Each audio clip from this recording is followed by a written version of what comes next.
Baik, bismillahirrahmanirrahim. Assalamualaikum warahmatullahi wabarakatuh. Perkenalkan, nama saya Firmansyah dan dengan NIM H0712117070 dari Prodi Sistem Informasi.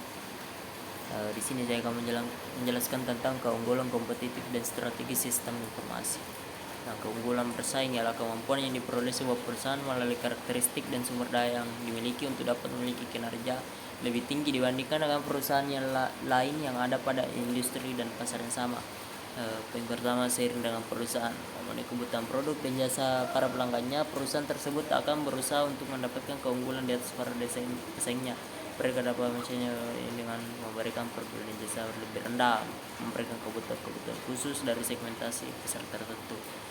Yang kedua, keunggulan strategis adalah keunggulan yang dimiliki dampak fundamental dalam membentuk operasi perusahaan. Sistem informasi dapat digunakan untuk menciptakan keunggulan strategis. Sebagai contoh, sebuah perusahaan dapat memutuskan untuk mengubah seluruh datanya menjadi basis data dengan alat penghubung standar seperti alat penghubung browser web guna kemungkinan berbagi dengan sekutu-sekutu bisnis dan pelanggannya. Yang kedua, berikutnya, pentingnya sistem informasi bagi organisasi dan masyarakat.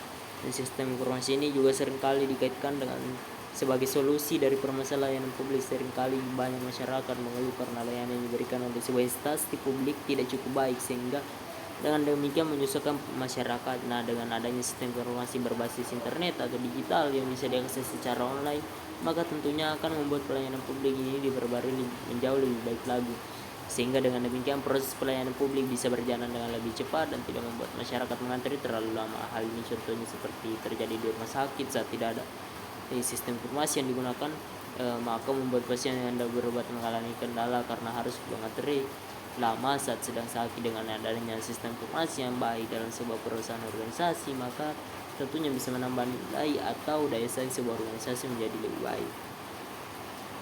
Yang kedua, manajemen sumber daya informasi. Manajemen sumber daya informasi, Information Resource Management atau IRM, adalah aktivitas yang dijalankan oleh manajer pada semua tingkatan dalam perusahaan dengan tujuan mengidentifikasi, memperoleh, dan mengolah sumber daya informasi diperlukan untuk memenuhi kebutuhan pemakai. Agar perusahaan dapat sepenuhnya mencapai IRM, perlu ada serangkaian kondisi tertentu, yaitu kesadaran bahwa keunggulan kompetitif dapat dicapai melalui sumber daya informasi yang unggul.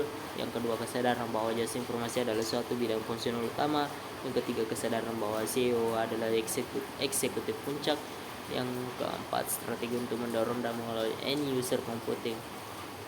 Usaha-usaha yang diperlukan untuk mencapai IRM yang sukses adalah perusahaan berusaha untuk menggunakan sistem yang menggunakan informasi untuk mencapai keunggulan kompetitif. Yang kedua, proses eksekutif harus menyadari bahwa pelayanan informasi sebagai area fungsional. Yang ketiga, para eksekutif harus mengakui keberadaan CEO. Yang keempat, para eksekutif harus memasukkan sumber-sumber informasi dalam perencanaan strategis. Berikutnya, adanya perencanaan strategi formal untuk sumber-sumber informasi. Perencanaan strategi juga untuk mengatur pemakaian komputer. Nah, aktivitas CRM dihubungkan dengan dua hal: mencakup informasi service departemen atau ISD. Yang kedua, user department, unit atau tim.